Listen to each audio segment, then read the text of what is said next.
channel Ngulik Horor.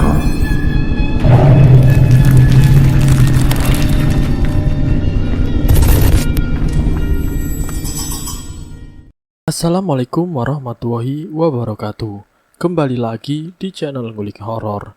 Channel ini menceritakan tentang kisah-kisah misteri. Kali ini saya akan membawakan kisah misteri yang ditulis oleh @cerita sisi kanan. Kalian juga dapat mengunjungi tweet beliau langsung ya. Nanti link saya akan sediakan di kolom deskripsinya. Oh ya, di dalam cerita ini nama dan tempatnya disamarkan semua ya, untuk menjaga privasi pihak yang terlibat di dalamnya. Yuk daripada kita lama-lama, langsung saja kita simak ceritanya. Bismillahirrahmanirrahim. Kali ini saya akan membawakan kisah misteri yang berjudul Demi Jatuh Cinta. Sebut saja namanya Sekar, seorang mahasiswi cantik jurusan ekonomi pembangunan. Ia adalah anak seorang konglomerat di Jawa Tengah. Sekar selalu membawa Maserati Quarto Forte miliknya ketika kuliah. Namun bukan karena ia pamer, justru keadaan ini membuatnya tidak nyaman. Ia lebih nyaman ketika ia bisa mengendarai Yamaha Mio miliknya. Namun ada hal yang membuat Sekar harus naik mobil dan bukan naik motor. Karena jika ia naik motor, maka Demit yang jatuh cinta pada Sekar akan ikut dengan Sekar. Demit itu terkadang tidak segan-segan memeluk Sekar dari belakang dan memegang-megang tubuh Sekar. Sekar yang diperlakukan seperti itu jelas sangat ketakutan. Pernah juga Sekar hampir menabrak pohon di sisi kiri jalan. Akibat sangat kaget dan merinding, ketakutan akibat si Demit memeluk Sekar dari belakang dengan tangannya yang kasar dan berbau. Sekar yang kaget dan takut karena merasa ada orang yang memeluknya langsung banting setir ke kiri. Untung saja ia sempat ngerem ketika akan menabrak pohon. Selain itu, hubungan percintaan selalu saja kandas di minggu pertama. Pernah juga ada yang tulus melamar Sekar, namun tiba-tiba saja dia mengurungkan niatnya. Semua kesamaan dan keanehan ini berawal ketika Sekar masih berumur 12 tahun, di mana waktu itu ia sering bermain ke depan kompleks dan kebun kopi di kaki gunung milik sang nenek. Sekar suka melihat pemandangan yang ada di kebun kopi tersebut. Sampai-sampai ia sering sekali pulang agak malam. Namun semua pekerja kebun sudah hafal dengan Sekar dan ikut menjaganya agar tidak terjadi hal-hal yang tidak diinginkan. Sore itu seperti biasa, Sekar bermain di sekitar kebun kopi milik sang nenek. Kali ini Sekar bermain sendirian. Mas Dodi yang biasa menjaga dan bermain bersama Sekar terpaksa tidak bisa menemani dikarenakan Mas Dodi harus menjemur biji kopi hasil panennya. Kawan-kawan Sekar yaitu Irma dan Juliani pun melihat asik memainkan Game Boy yang dibawa Sekar dari kota. Sekar pun akhirnya berpetualang sendiri di kebun kopi milik sang nenek. Suasana yang tenang, pemandangan yang hijau, ditambah dingin kabut tipis membuat siapa saja betah untuk berlama-lama di kebun kopi itu. Di sisi kanan kiri ada pekerja kebun yang bertugas membersihkan kebun dan memanen kopi. Sekar pun berjalan menyusuri kebun sambil bersenandung riang. Tidak lupa kamera kodok milik sang bapak menemani perjalanannya. Ia tidak segan-segan untuk memotret semua keindahan, dari mulai burung sampai luwak yang makan biji kopi di pinggir kebun. Ya, memang luwak adalah salah satu rezeki tambahan di kebun kopi tersebut. Luwak-luwak itu diberikan bebas berkeliaran. Terkadang mereka tidak hanya diberi biji kopi, daging ayam, ikan, dan buah-buahan lainnya juga diberikan kepada luwak-luwak tersebut. Perlakuan itu pantas didapatkan oleh para luwak tersebut, karena kopi yang dihasilkan dari kotoran luwak bisa dijual 10 kali lipat lebih mahal dari kopi hasil jemuran biasa. Namun ada yang aneh dari segerombolan luwak tersebut. Ada satu luwak yang sorot matanya berbeda. Terlihat lebih kejam. Luwak ini tidak seperti teman-temannya yang masih doyan dengan buah, sayur, dan juga biji kopi. Melainkan luwak ini hanya makan daging ayam yang disediakan para pekerja kebun. Suaranya pun tidak seperti luwak pada umumnya. Suaranya lebih seperti orang yang menggeram. Sekar yang menyadari ada hal yang ganjil dengan luwak tersebut langsung lari kembali ke rumah. Tapi dari jauh tampak luwak tersebut mengikutinya. Tampak kuku-kuku panjangnya 30 cm itu menggaruk-garuk tanah. Serak, serak, serak. Ya, memang sangat tidak wajar. Luwak itu pun terus mengikuti Sekar. Kini bulu luwak itu menghitam. Bau anyir darah tercium dari tubuh luwak itu. Tubuhnya pun perlahan-lahan membesar dengan lendir menetes di gigi-gigi tajamnya. Luwak itu pun berubah menjadi wujud demit yang sesungguhnya. Kulit kotor berwarna abu-abu, mulut dan mata mengeluarkan lendir berbau busuk.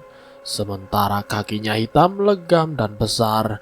Dari kakinya tercium bau darah yang amis. Rambut dari demit itu terlihat jarang. Hanya beberapa helai rambut keriting yang menghiasi kepalanya. Bau amis keluar dari rambut-rambut lusuh itu. Mulutnya yang dipenuhi darah juga gigi tajam membuat tampilan hantu itu menjadi lebih sangar. Beberapa pekerja ada yang melihat penampakan itu. Demit itu pun mengeluarkan suara aneh dan mengerikan. Namun untungnya Sekar sudah lari sangat jauh dan tidak melihat penampakan demit itu. Beberapa pekerja ada yang melihat penampakan itu, namun rupanya para pekerja itu hanya sedikit ketakutan. Dikarenakan mereka tahu bahwa demit itu adalah demit penjaga kebun yang sengaja dipelihara oleh nenek Sekar. Malahan ada beberapa pekerja yang lewat sambil melempari demit itu dengan biji kopi yang busuk. Namun tampaknya demit itu hanya diam saja. Ia tidak menoleh ataupun marah. Malahan demit itu cuek dan akhirnya menghilang. Sekar sudah sampai di rumah nenek. Sang nenek sudah menyiapkan beberapa makanan dan juga sudah membelikan Sekar kaset DVD baru untuk diputar dan ditonton oleh Sekar dan teman-temannya. Sekar pun menikmati makanan yang dihidangkan dan juga tertawa riang bersama teman-temannya. Lalu kemudian nenek Sekar pun pergi sebentar ke gudang kopi sambil memantau kualitas kopi atau quality control, sementara Sekar dititipkan di Mas Dodi. Namun ada jarak antara kedatangan Mas Dodi dan keberangkatan nenek Sekar ke gudang kopi.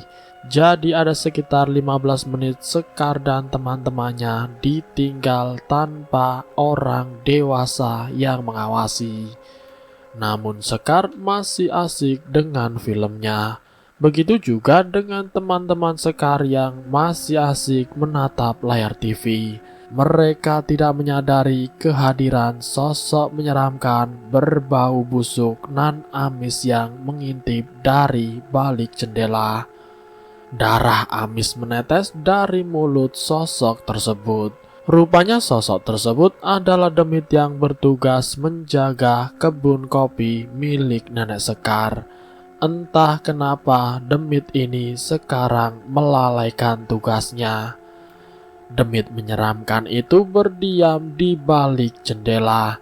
Ia kemudian berusaha menarik perhatian kepada Sekar dengan cara muncul sebagai sekelebatan bayangan. Dan itu berhasil. Ekor mata atau ujung mata Sekar menangkap ada hal ganjil.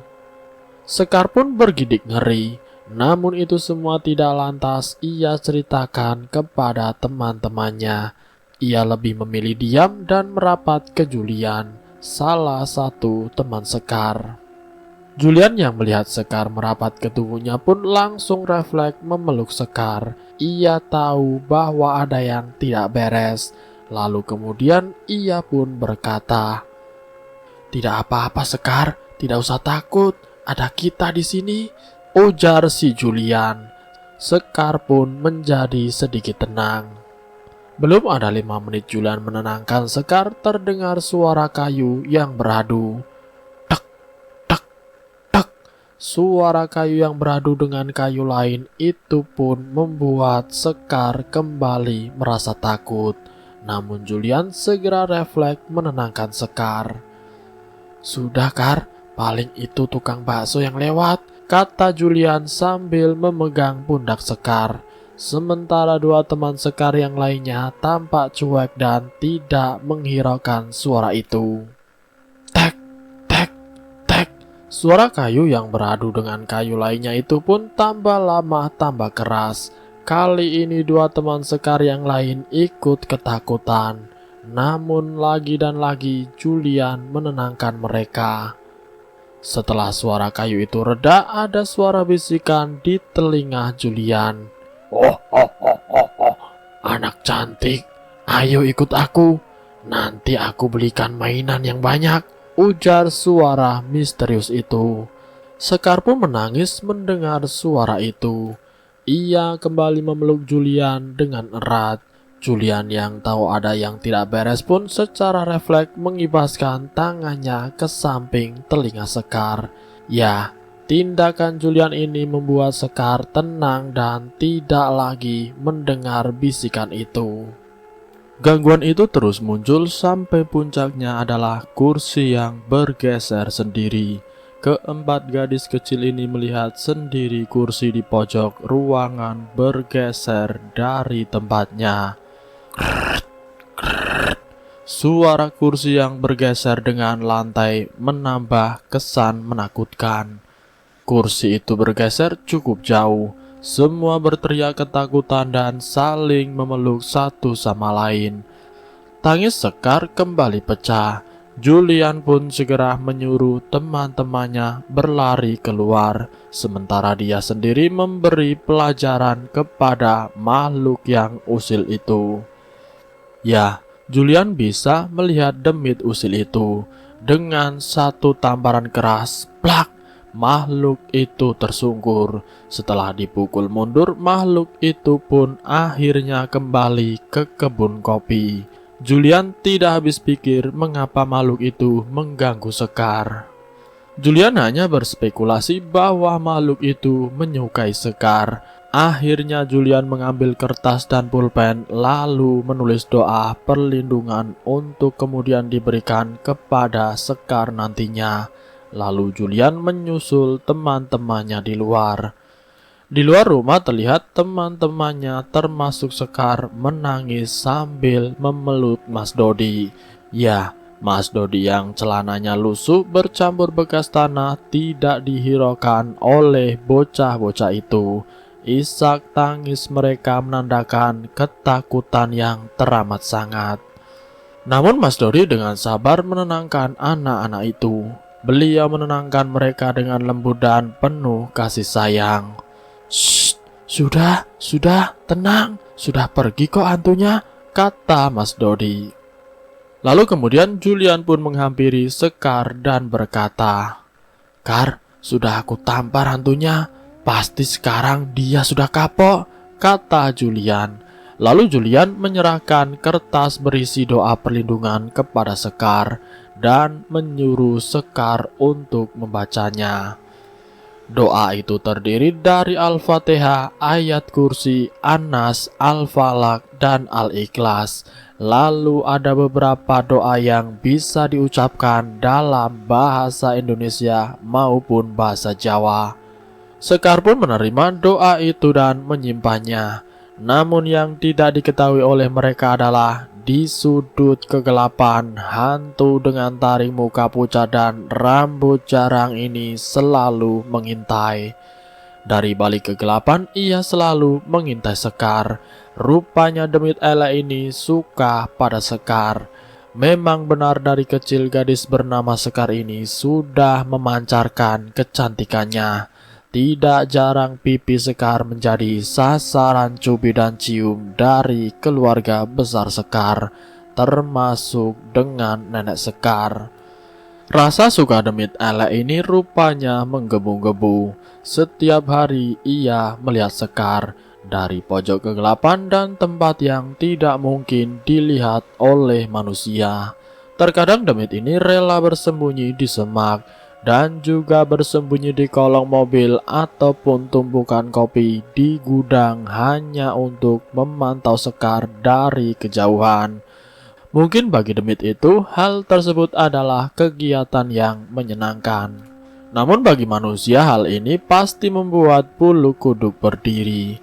Karena siapa yang mau dikagumi oleh demit, apalagi dengan wajah menyeramkan.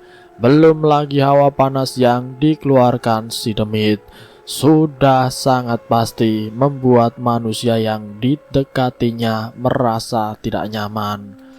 Singkat cerita, Sekar pun menginjak usia 15 tahun. Gangguan yang ia rasakan semakin instan. Setiap malam tertentu, Sekar selalu mendengar suara seperti orang berdehem. Bahkan ketika rebahan di kasur, Sekar selalu merasakan ada tangan yang mengelus-ngelus kakinya. Ia pun semakin merinding ketakutan. Namun rupanya demit elek ini enggan menampakkan diri kepada Sekar. Ia lebih suka tidak memperlihatkan wujudnya. Demit ini pun bersemayam di tubuh Sekar. Ia seakan seperti memeluk Sekar.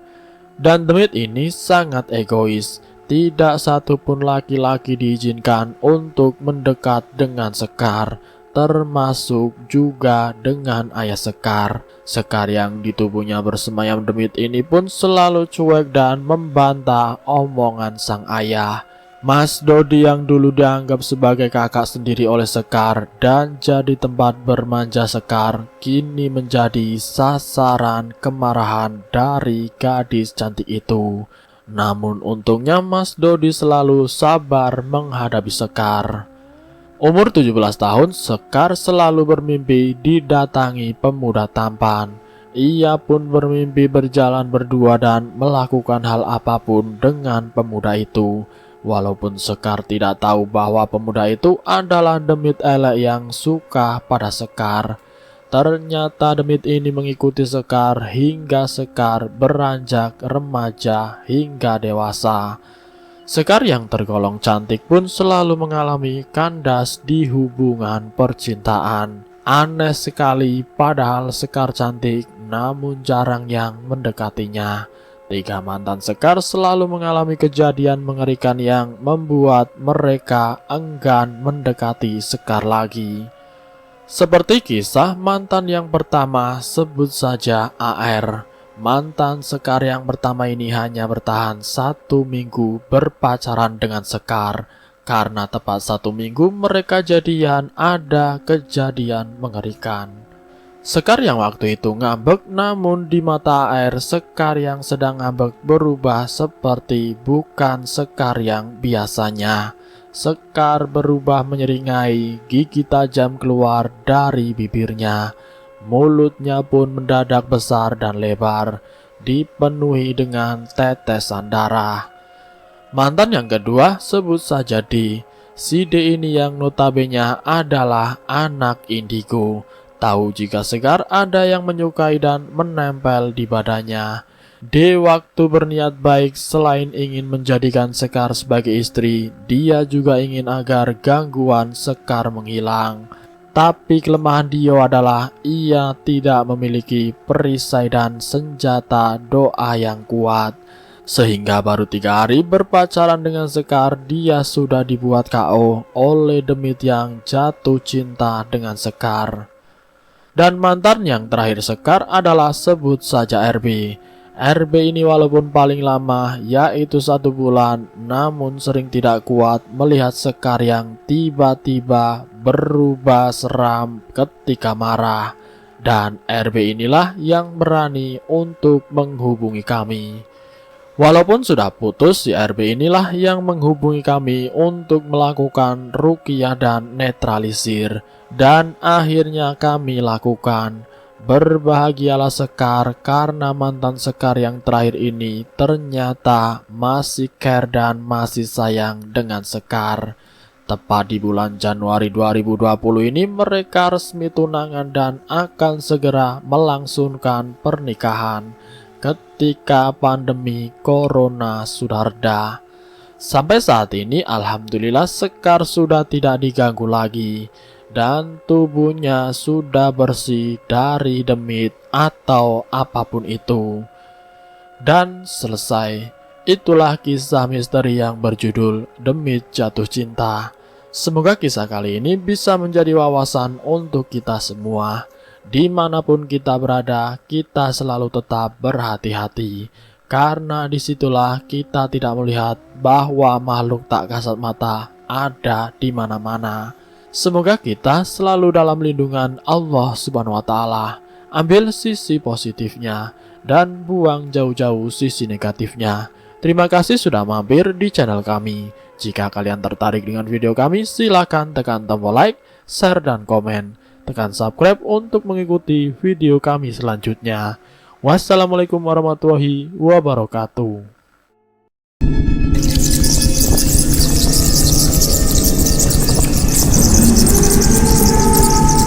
Selamat datang di channel Ngulik Horor.